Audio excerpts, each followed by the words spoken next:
Okay. Hello everyone, my name's Gregan, and this is Gregan Teaches Rocket League, and today I have with me Conraw. Hello. We met at Insomnia 56, where Connor was in PCY, the team that actually won the tournament there, and he asked me, how do you do 50-50s well? And so I thought I would do a little lesson on that. So what we're going to do is we're going to do 7-10 minutes of teaching time in here, and then we're going to go into a game and see if what you've learned in today's lesson pays out for you. Does that sound alright? Sounds great. Alright, you passed your first question. Excellent. Okay, so the first things first is, what point during the game will you be doing 50-50s the most? The kickoffs, I would say. Yeah, definitely. So one thing that I did to help me with 50-50s is I always said I got it when I was online. Even when I was with my friends and everything, I'd always want to go for the kickoffs. And I highly recommend people who want to practice 50-50s is to do that. And one thing you can do is try and tell your teammates which way you're going to hit it. So say left, right, keeping it in the middle, all those kind of things. And try and get used to controlling it like that. So what we're going to do is we're going to have a kickoff. And I'm going to try to put it in, and then we'll test you out. And one of the great things about kickoffs is that it allows you to take away a lot of the preparation that you need for 50-50s, because you know you're all the same distance away from it, and you know that your opponent has got no momentum when they're going into it. So there's a lot less to judge when you go for a kickoff. So let's go. Right. Okay. So, what did you do there when you went into the kickoff? I looked at where you were coming from. Exactly. And tried to counteract what you were doing. Exactly, and that worked really, really well there. And so you can do the 50-50s when you're in a situation like that. But the main problem I think we discussed you having was knowing how to do 50-50s in open play. So, I've got some points here for you. You can judge the player you're up against based off how they've been previously. Is that a dog yapping in the background? Yes. So if your opponent has been previously very hasty towards the ball and often misjudging it, then you know that he's often going to go in when he doesn't need to. And likewise the other way around, if they're very good at being passive, then you might expect them to be more passive than you would normally expect. So you can judge them as the game goes on to be prepared for 50-50s more so. But the main thing is judging a situation. So say you're where you are and I'm over here driving at speed. Okay, so yeah, you can see I'm all over here. And I'm coming in with a load of boost here. You've got to turn towards the ball and get behind it before I can get there. So what I would decide to do there is try and win it over here, because I can see what position you're in. And so in that situation, I haven't actually gone in for a 50-50. I've judged the situation and known I can win it. Whereas had the situation been like this one, you're always going to get there first. So I've got to anticipate that you're going to get there first. And so you do a delayed challenge, is what I like to call it. So you got getting there first, like I did on the first one. So at that point you try and win it. Then you've got a delayed challenge. So in a delayed challenge, you'd almost jump into it. So if I knew you were going to hit that over me, I would come in and then I'd know that you're going to hit it over me, and that way you couldn't, because I've got the higher ground which covers your little chip, if that makes sense. Okay, and then you've obviously got the one where you're both at a similar time. So if we were both to arrive at a similar time, I would recommend going in with the mindset of trying to get as many hits on the ball as possible. So you see how we're both just to the side of the ball? So the ball is to my right and to your left. So at this point, when you jump and flip, you want to flip into the ball, kind of diagonally forward and into it, and that way you get the most hits in the interaction. Because if you were to go forward into it, so if you both are on one side of the ball and you go forward into it, it tends to pinch out, so it goes out to the side.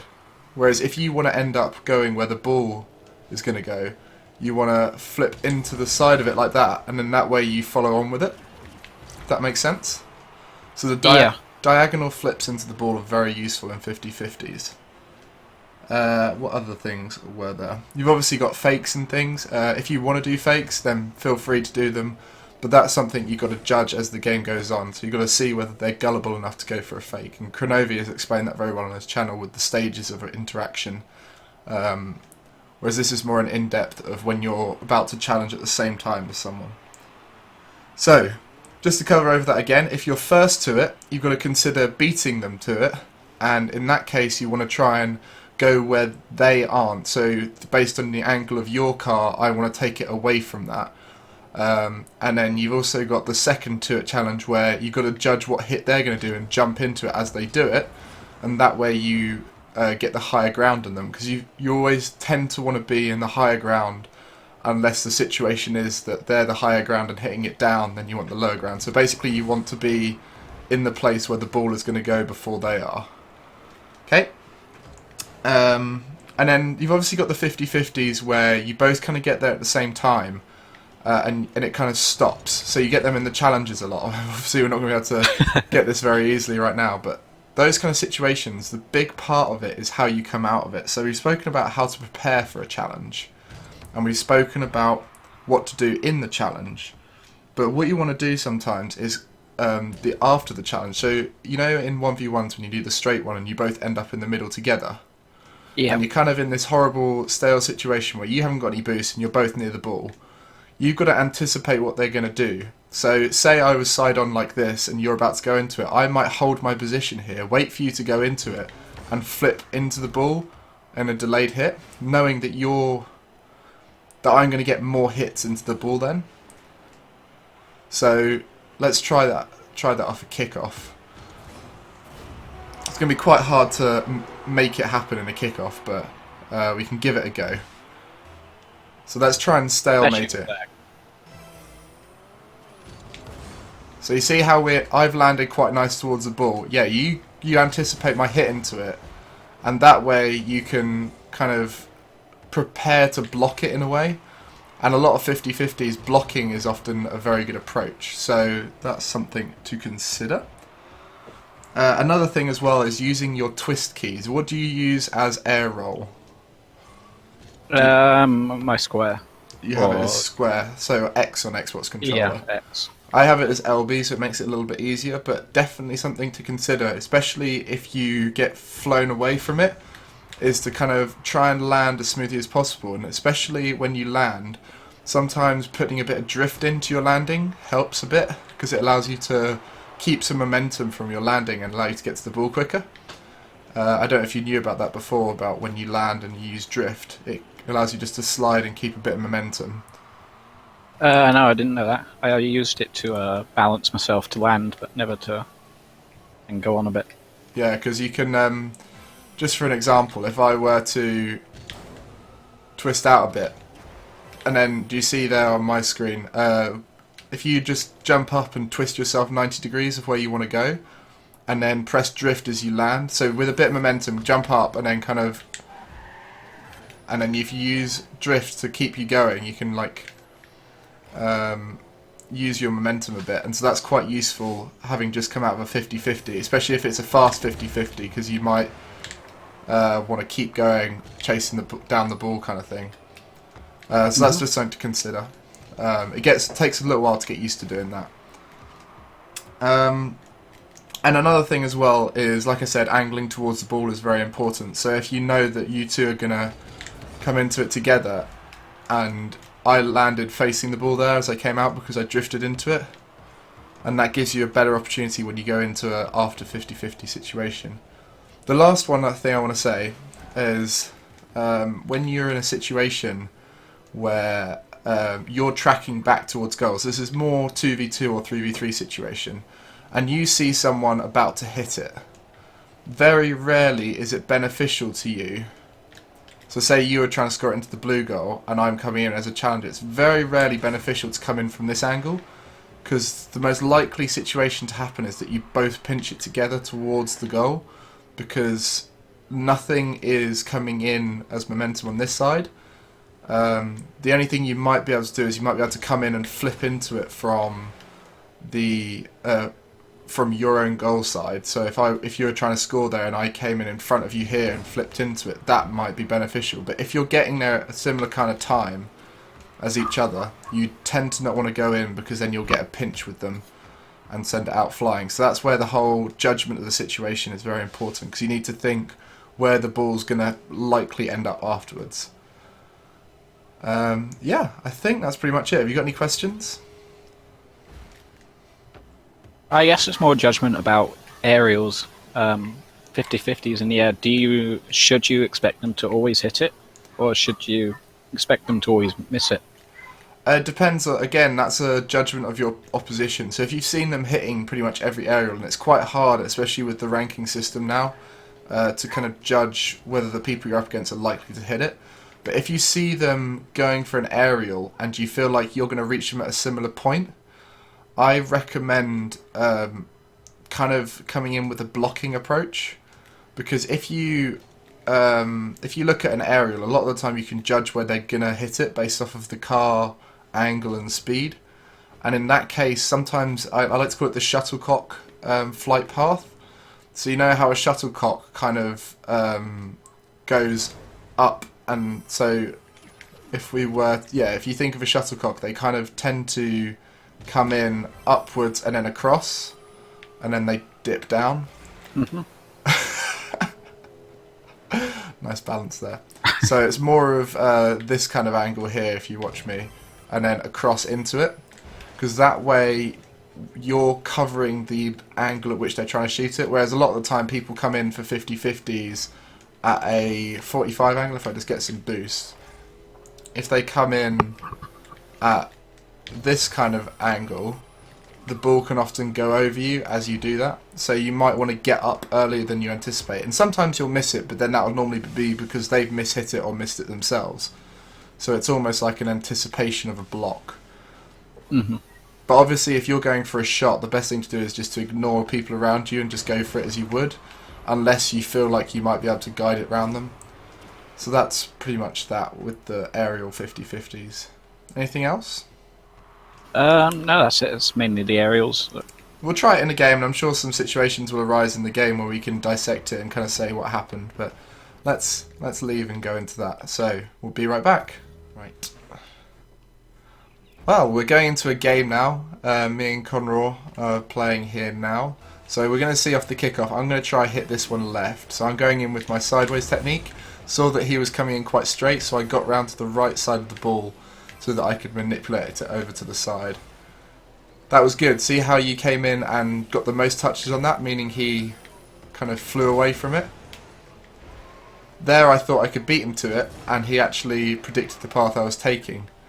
So he did very well in that 50-50 there. Right, so I saw him coming in, so at that point I tried tipping it over him. So that's just where I watched him and anticipated his movement. Again, that was really good. So what you did there is you saw that he was going to get there first, so you jumped in high. And there I saw him jumping in high, so I hit it below him. So you can, just by looking at where they're coming from, you can often create a lot more opportunity. So he did the dive over my shoulders thing there, because it was the last thing you could do, and it still went towards the net. Vaguely, so it's very rarely do those challenges work. And again, you anticipated him getting there first, so you jumped in high, which is really good. Right, do you want to go for this kickoff? Nice. The I got it in chat. Excellent. That's not the worst kickoff you could do. It popped out fairly controlled to the right. Did you try hitting it off to the right? No. I didn't really go in with an aim, to be honest. Just please don't lose. Something you can think about next time you go in for one of those. Just try and think which way you're going to try hit it. So you got some space here. So he came in from behind and it didn't work, do you see? Because it still went back towards the goal. So try not to jump in from behind when challenging. Oh, what on earth has he just done?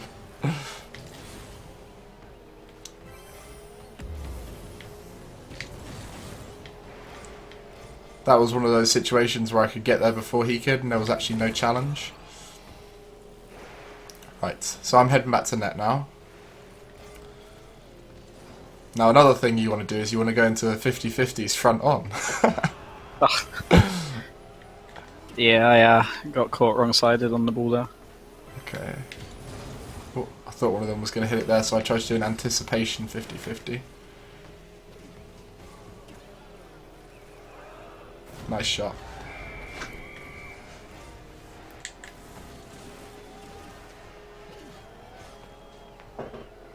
Okay. Go on, Gregan, we got this. We got this, exactly.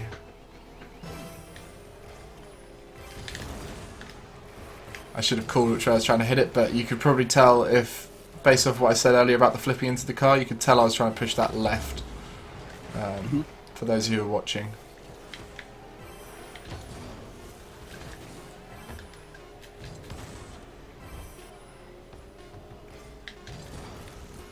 No. Still up. Go on. And again, just pop it over. Oh no. He's popped it far too over. Oh well. Right, I think we'll do another one just so we can get clips from it. Because I'm not going to show the whole game. So struggled to get some good 50-50 points there. Yeah. Look, Jay-Win, I scored a goal. I can do it. I'm not just a defender.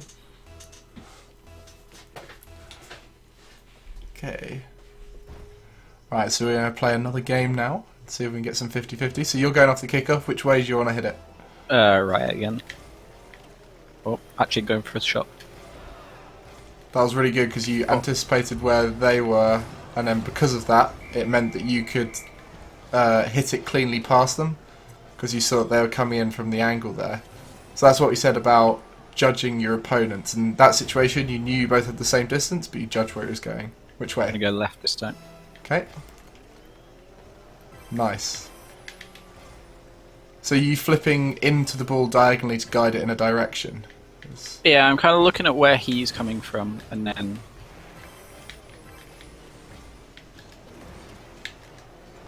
Okay, right, I want to go in for the 50-50 here. So I saw him diving across and decided to hit it to his right there. Right, I'm just going to stay in net here. I'm in net.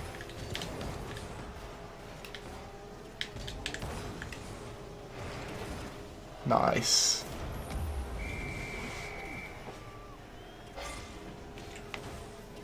I scored, Mum! Okay, you go? Yep. Which way? Go left. Yeah, it did go left. It's hard to control 50-50s, especially when you're both getting at the exact same time. But that is definitely fairly controlled. Not like my shot. It's good. You came in and made sure that they couldn't get that shot there, which was your main challenge. So there, I flipped into it, got the most touches. And again, I jumped at the last moment there just to aid me in the challenge. And I saw you do it there. You flipped into it at the last moment to try and help you get more touches in the 50-50. Okay. Oh, that's certainly one way to win a 50-50. Bumper miles away just before it might happen. Not quite got the swing of the Dukes. That's fair enough. Duking people is quite tough because it requires a lot of anticipation based off of what people are doing throughout the whole game. So you need to judge how someone is moving the whole game and kind of work out the likely things they're going to do are. So you see how that guy dived in from behind? It didn't work for him because... Oh. There. Oh, nice. I'd preserved that, gone in. So I didn't think I could get into that, so I pulled out, and then it actually meant he gave it back to me.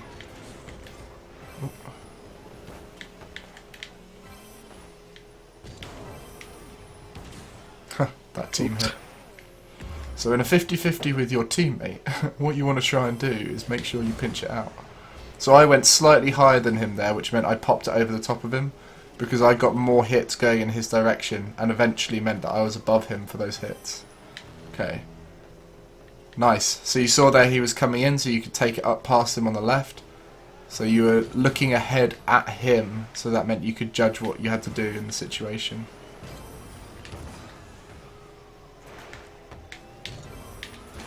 Oh, that didn't go so well.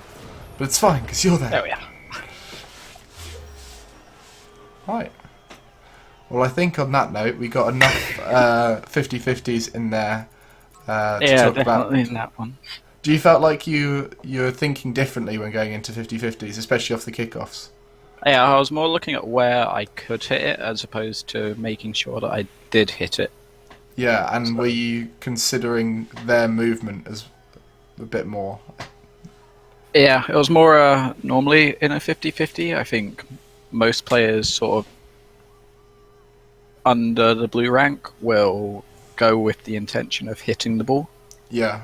and not really think about what's next. They'll just try and hit it and hope it goes forward, Uh-huh. as opposed to thinking, oh, there's a space there. If I hit it there, we've got a play here. Yeah, exactly. And that's a big part of 50-50s is making sure that they don't happen, because there is a certain element, they're called 50-50s for a reason, there's a certain element of not knowing where it's going to go. So if you can take away that element and put in a bit of control by taking it past them instead, then it always gives you the advantage. And in terms of the vice versa situation where they're going to try and take it past you, you can anticipate that and look to cover a better angle. So that's the whole jumping in, and anticipating them chipping it a little bit and all that kind of thing. Because if you jump a certain height above the ground, then the ball can't get below you, but then you've increased your height by a huge amount. So that can make a big difference. Anyway, I think that sums it up. Thank you very much, Connor, for joining me. Thank you very much, Gregan. That's all right. And I hope you learned something, and I hope all the viewers learned something as well. Bye-bye. Bye.